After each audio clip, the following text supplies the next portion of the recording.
Does hair dye cause cancer? Harvard's 36-year study of 120,000 people reaches a conclusion. In the pursuit of beauty, hair dyeing has become a popular choice for many to shape their personal image. It not only allows us to experiment with different styles but also helps cover the traces left by time. However, with the widespread use of hair dye, concerns about potential health risks have emerged. Does hair dye really cause cancer? What potential dangers can frequent dyeing pose? More importantly, how can we maintain healthy hair and a good image without compromising our health? These questions have become a public focus. This video will delve into these topics.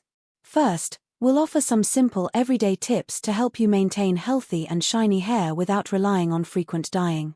Next, we'll introduce a large-scale Harvard University study that tracked 120,000 people over 36 years, aiming to uncover the real relationship between hair dye and cancer risk. Finally, we'll discuss 3 major risks associated with frequent hair dyeing and provide some advice to help hair dye enthusiasts make more informed choices. Through this content, we hope to provide a comprehensive perspective, allowing everyone to pursue beauty while also protecting their health. 1. Want healthy hair and a good image? You don't need to rely on dyeing. Pay attention to these 2 tips. Tip 1. Follow a balanced diet. 1. Increase intake of iron and copper-rich foods. Iron and copper are essential for hair health. Iron helps synthesize hemoglobin, which delivers oxygen and nutrients to hair follicles, promoting hair growth and strength. Copper is a crucial trace element involved in melanin synthesis, a key component for hair color. It's recommended to incorporate more foods rich in iron and copper, such as beans, eggs, black fungus, seaweed, animal liver, and shellfish, into your daily diet. 2. Consume foods high in vitamin B and tyrosine. The vitamin B complex affects hair health in multiple ways. It participates in energy metabolism, helps blood circulation in the scalp, and promotes hair growth. Tyrosine, an amino acid, is a precursor to melanin synthesis, playing a vital role in maintaining hair color. Therefore, eat more foods like eggs, beans, animal liver, heart, kidneys, grains, nuts, dairy, beef, chicken, fish, lean pork, and vegetables, which are rich in vitamin B and tyrosine. 3. Maintain adequate hydration. Water is crucial for metabolism and scalp health.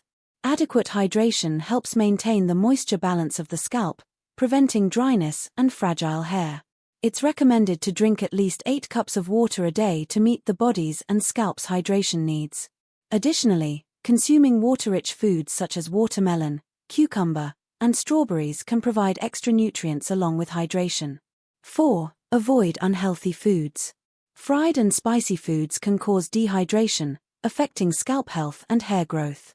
It's best to reduce the intake of these foods while maintaining a balanced and varied diet. Also, limit the consumption of high-sugar and high-fat foods, as they may disrupt scalp oil secretion, leading to greasy hair and hair loss. Tip 2. Regularly massage the scalp. 1. Finger scalp massage. Using your fingertips to gently massage the scalp can stimulate nerve endings, promote blood circulation, and increase nutrient supply to the hair follicles. This simple method can be done while shampooing or before bed. During the massage, gently tap the scalp with your fingertips or use circular motions, which are more effective for stimulating the scalp and improving blood circulation. 2. Comb the hair with a wooden comb. Combing your hair with a wide-toothed, round-headed wooden comb is an effective form of physical massage. Comb your hair twice daily, in the morning and evening, starting from the top of the head to the back of the neck, then from the top to the temples, using moderate and even pressure. This not only promotes blood circulation but also relieves head fatigue, preventing gray hair and hair loss. Choosing a comb made of natural materials, like wood or horn, can minimize scalp damage. 3. Scalp massage techniques. During scalp massage, try specific techniques like lightly tapping the scalp with your fingertips or using circular motions with your fingers. These methods can effectively stimulate the scalp and improve blood flow. You can also use massage tools, such as a scalp massager or an electric massage brush, for a deeper massage and to help relax the scalp. 4. Frequency and duration of scalp massage. For optimal results, it's recommended to massage the scalp for at least 5 to 10 minutes daily. You can do this after waking up in the morning or before bed to help relax the scalp and promote hair health. Scalp massage can not only improve hair quality but also relieve stress and enhance sleep quality. These simple daily habits can help maintain healthy and beautiful hair without relying on hair dye. These methods benefit not only the hair but also promote overall health and improve quality of life. Through a balanced diet and proper scalp care, we can effectively protect hair health and avoid potential harm from frequent dyeing. 2. Does hair dye cause cancer?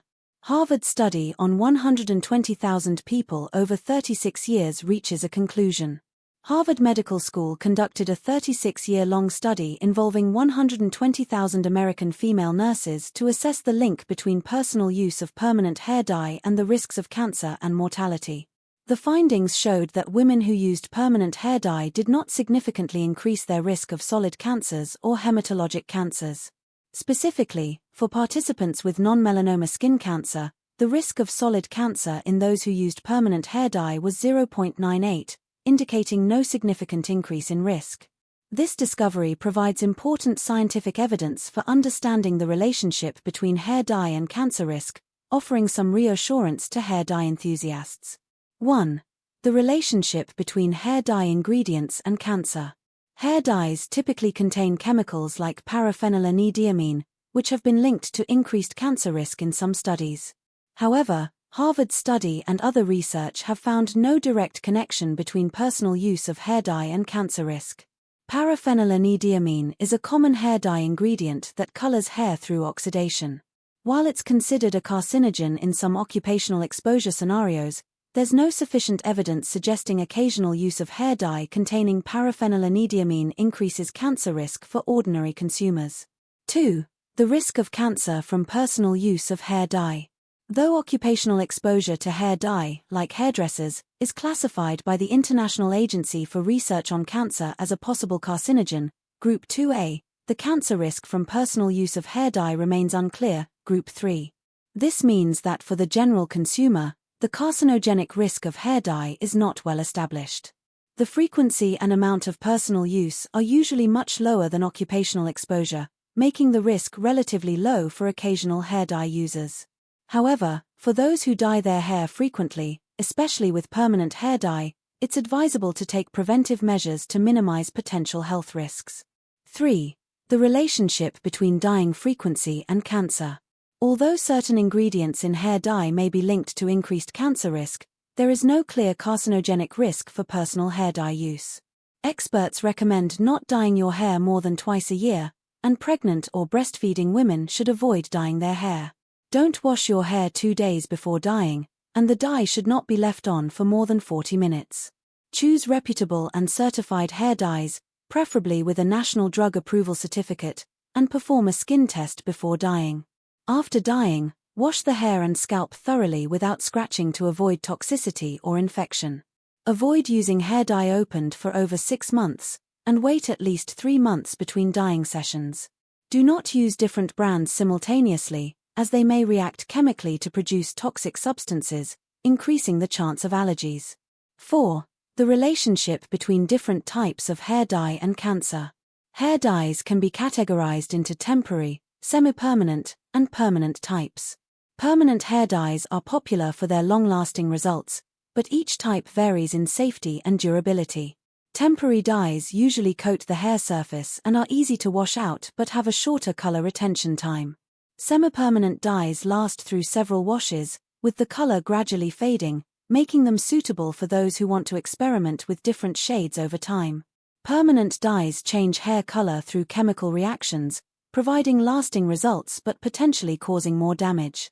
When choosing a hair dye, consumers should carefully read the product description to understand its ingredients and usage for safe and effective results. The detailed analysis above shows that while certain hair dye components may theoretically be associated with increased cancer risk, actual research findings do not support this assumption. For older adults, cautious and moderate use of hair dye, along with proper precautions, can reduce potential health risks. 3. Frequent hair dyeing can also lead to 3 other hazards. Dyeing enthusiasts should be aware. 1. Hair quality deterioration. The chemicals used in hair dye, especially oxidizers, can significantly damage the hair's natural structure.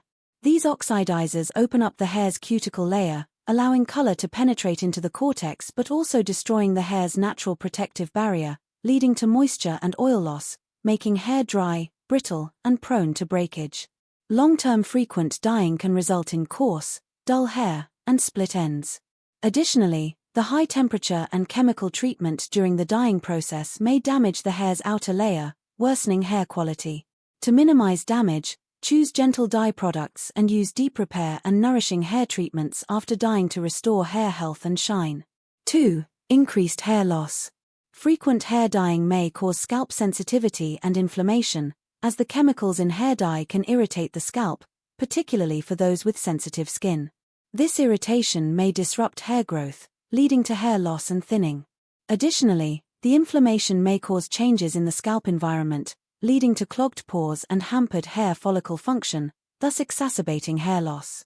For those with pre-existing scalp issues, dyeing may worsen the condition, causing persistent discomfort and further aggravating hair loss. Therefore, it's crucial to choose products suitable for sensitive scalps and reduce dyeing frequency to avoid hair loss issues. 3. Skin allergies. The chemicals in hair dye, such as paraphenylenediamine, can cause allergic reactions in some individuals, resulting in itching, redness, rashes, or more severe skin conditions like eczema and dermatitis. Hair dye allergies are common among those with sensitive skin or a history of allergic reactions. For individuals who experience allergic reactions during or after dyeing, discontinue use immediately and seek medical advice.